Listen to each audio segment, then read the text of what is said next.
प्यारे विद्यार्थियों, सुप्रभात। हम सब हमारी पाठ्य पुस्तक सेमुसी के श्रवण काव्य यानी सोने का कौवा नामक पाठ को पढ़ रहे हैं, जो पद्म शास्त्री के द्वारा रचित विश्व कथा शतकम नामक काव्य कथा से लिया गया है। तो इसके हम 4 गद्यांश हम पढ़ रहे हैं। पहले पढ़ चुके, उनके बारे में जाना। आज हमारा अंतिम गद्यांश 5वां है, इसके बाद में ये पाठ समाप्त हो जाएगा। तो एक बार वापस देखना। तस्मिन् एव ग्रामे एका अपरा लुब्धा वर्धा निवसत। उसी गांव में एक दूसरी लालची वर्धा औरत रहती थी। यानी उसी गांव में एक दूसरी लालची वर्धा औरत रहती थी। तस्या अपि एका पुत्री आसीत्। उसकी भी एक पुत्री थी और उसकी भी एक बेटी थी। ईर्ष्याया सा तस्य श्रवणकाव्यस्य रहस्यं ज्ञातवती। ईर्ष्या से वह उस सुनहले कोए के रहस्य को जान गई और ईर्ष्या से वह उस सुनहले कोए के रहस्य को जान गई। सूर्या तपे तंडुलान निक्षिपे तया अपि स्वसूता रक्षार्थं नियुक्ता। उसने भी सूर्य के ताप में या धूप में चावलों को रखकर अपनी पुत्री को चावलों की रक्षा के लिए नियुक्त किया। तो उसने भी धूप में चावलों को रखकर अपनी पुत्री को इन चावलों की रक्षा के लिए नियुक्त किया।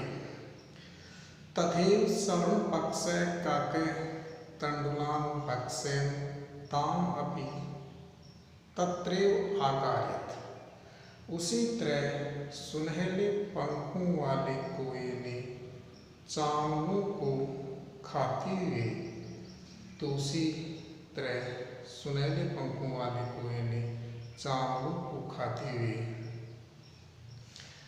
प्रातस्त्र गत्वा सा तत्र एव आकृत। यानी उसे भी वहाँ बुलाया, अर्थात उसी पीपल के नीचे बुलाया।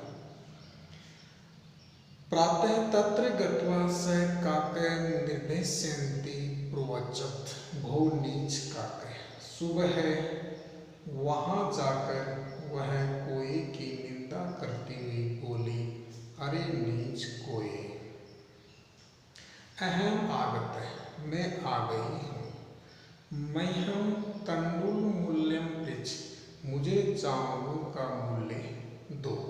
तो यहाँ तक हमने पढ़ा था, इससे आगे पढ़ते हैं। काके अब्रीवीत, कौवा बोला, अहम तव कृते सोपानम अवतारामि, मैं तुम्हारे लिए सीढ़ी उतारता हूँ। सोपानम यानी सीढ़ी। तत्कथे स्वर्णमयम रजतमयम ताम्रमयम हुआ। तो बोलो, सोने की बनी, चांदी की बनी अथवा तांबे की बनी। तो आप बताओ, सोने की बनी हुई सीढ़ी से आओगी या चांदी की बनी हुई सीढ़ी से या तांबे की बनी हुई सीढ़ी से। गर्विताया बालिकाया प्रोक्तम, घमंडी या घमंड से लड़की बोली।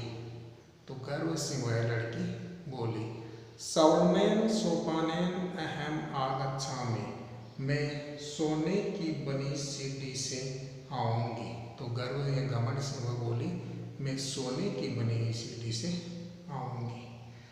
परम श्रवणकाके तत्कृते ताम्रमय सोपानम पृच्छत। लेकिन सुनहले कोए ने उसके लिए तांबे की सीढ़ी ही दी। लेकिन सुनहले कोए ने उसके लिए तांबे की सीढ़ी ही दी। श्रवणकाकस्ता भोजनम अपि ताम्र भाजने, भाजने यानी पात्र एवं आकार। सुनहले कोए ने उसको भोजन भी तांबे के बर्तन में से ही करवाया। प्रतिनिवृत्ति काले श्रवण काके कक्षा अभ्यंतर तीसरे मंजूषा तत्पुरः समुत्क्षिप्य। घर वापस लौटने के समय सुनहले कुएं ने कमरे के अंदर से 3 पेटियां बालिका के सामने रखी। लोभाविष्टा सा बहुवृत्तमा मंजूषा गृहीतवती। लोभावृता, लोभ से घिरी लड़की ने सबसे बड़ी संदूक ग्रहण की और लोभ से घिरी लड़की ने सबसे बड़ी संदूक ग्रहण की। गृहम् आगत्य सा तर्षिता यावत् मंजूषाम् उद्घाटयति तावत् तस्यां भीषण कृष्णसर्पो विलोकितः। घर आकर उसने प्रसन्न होते हुए जैसे ही संदूक को खोला वैसे ही इसमें भयंकर काले सांप को देखा। लुब्धया बालिकाया लोभस्य फलं प्राप्तम्। लालची बालिका को लोभ का फल प्राप्त हो गया। तदनन्तरं सा लोभं परित्यज्य। उसके बाद या उसके पश्चात उसने लोभ छोड़ दिया। तो इस प्रकार से ये हमारा अंतिम गद्यांश था। एक बार फिर से सुनिए। उसी गांव में एक दूसरी लालची वृद्धा औरत रहती थी। उसकी भी एक बेटी थी। ईर्ष्या से वह उस सुनहले कुएं के रहस्य को जान गई। उसने भी धूप में चावलों को रखकर अपनी पुत्री को उनकी रक्षा के लिए नियुक्त किया। उसी तरह सुनहले पंखों वाले कुएं ने चावलों को खाते हुए उसे भी वहीं बुलाया। सुबह वहां जाकर वह कुएं की निंदा करते हुए बोली, अरे नीच कुएं में आ गई, मुझे चावलों का मूल्य दो। कौवा बोला, मैं तुम्हारे लिए सीढ़ी उतारता हूँ, तो बोलो सोने की बनी सीढ़ी से आओगी या चांदी की बनी हुई अथवा तांबे की बनी हुई सीढ़ी से। घमंड से लड़की बोली, मैं सोने की बनी सीढ़ी से आऊँगी। लेकिन सुनहले कुएं ने उसके लिए तांबे की सीढ़ी ही दी। सुनहले कुएं ने उसको भोजन भी तांबे की बर्तन में ही कराया। वापस लौटने के समय कुएं ने कमरे के अंदर से 3 पेटियां बालिका के सामने रखी। लोभ से घिरी लड़की ने सबसे बड़ी संदूक ग्रहण की। घर आकर उसने प्रसन्न होते हुए जैसे ही संदूक को खोला वैसे ही उसमें भयंकर काले सर्पों को देखा। इस प्रकार उस लड़की को लोभ का फल प्राप्त हो गया। उसके पश्चात उसने लोभ करना छोड़ दिया। तो इस प्रकार से हमारा चैप्टर था। ये कहानी महत्वपूर्ण है परीक्षा की दृष्टि से। तो एक बार फिर से इसको मैं हिंदी में रूपांतरित करता हूँ कहानी को, तो सुन लेना। प्राचीन समय में किसी गांव में एक गरीब वृद्ध महिला रहती थी। उसकी एक विनम्र और मनोहर पुत्री थी। एक बार माता ने थाली में चावलों को रखकर पुत्री को आदेश दिया, धूप में रखे चावलों की पक्षियों से रक्षा करना। कुछ समय पश्चात एक अजीब कौवा उड़कर उसके पास पहुंचा। इस प्रकार का सोने के पंखों वाला, चांदी की चोंच वाला सुनहला कौवा उसने पहले नहीं देखा था। उसको चावलों को खाता हुआ और हंसता हुआ देखकर लड़के ने रोना शुरू कर दिया। उसको रोकते हुए वह प्रार्थना करने लगी, चावलों को मत खाओ, मेरी माता बहुत गरीब है। सुनहला कौवा बोला, दुखी मत हो, तुम सूर्य उदय से पहले गांव के बाहर पीपल के पेड़ के नीचे आना, मैं तुम्हें चावलों का मूल्य दूंगा। प्रसन्न हुई लड़की को नींद भी नहीं आई, अर्थात वह सो भी नहीं पाई। सूर्य उदय से पहले ही वह लड़की वहाँ आ गई। पेड़ के ऊपर देखकर वह आश्चर्यचकित हो गई, क्योंकि वहाँ सोने का महल था। जब कौवा सोकर जागा तब उसने सोने की खिड़की में से झांक कर कहा, अरे लड़की, तुम आ गई हो, ठहरो, मैं तुम्हारे लिए सीढ़ी उतारता हूँ। तो कहो सोने से बनी या चांदी से बनी अथवा तांबे से बनी। लड़की बोली, मैं गरीब माता की बेटी हूँ, तांबे की बनी सीढ़ी से ही आऊँगी। लेकिन सोने की सीढ़ी से वह सोने के महल में पहुँची। बहुत देर तक महल में अत्यंत अद्भुत वस्तुओं को सजी हुई देखकर वह आश्चर्यचकित हो गई। उसे थकी हुई देखकर कौवा उससे बोला कि पहले आप थोड़ा सा सुबह का नाश्ता कर लो। बोलो, तो सोने की थाली में भोजन करोगी अथवा चांदी की थाली में या तांबे की थाली में। लड़की बोली कि मैं गरीब हूँ, मैं तो तांबे की थाली में ही भोजन करूँगी। तब वह आश्चर्यचकित हो गई जब सुनहले कौवे ने उसे सोने की थाली में भोजन परोसा। लड़की ने ऐसा स्वादिष्ट भोजन आज तक नहीं खाया था। कौवा उससे बोला कि मैं चाहता हूँ कि तुम हमेशा यहीं रहो, लेकिन तुम्हारी माता अकेली है, अतः तुम जल्दी ही अपने घर जाओ। ऐसा कहकर कौवे ने कमरे के अंदर से 3 पेटियां निकालकर उससे कहा, बालिका, अपनी इच्छा अनुसार एक संदूक ले लो। सबसे छोटी संदूक लेकर लड़की ने कहा, यही मेरे चावलों का मूल्य है। घर आकर उसने संदूक खोला। उस संदूक में बहुमूल्य हीरों को देखकर वह प्रसन्न हो गई और उसी दिन से वो धनिक या धनवान हो गए। उसी गांव में एक दूसरी लालची वृद्धा औरत रहती थी। उसके भी एक बेटी थी।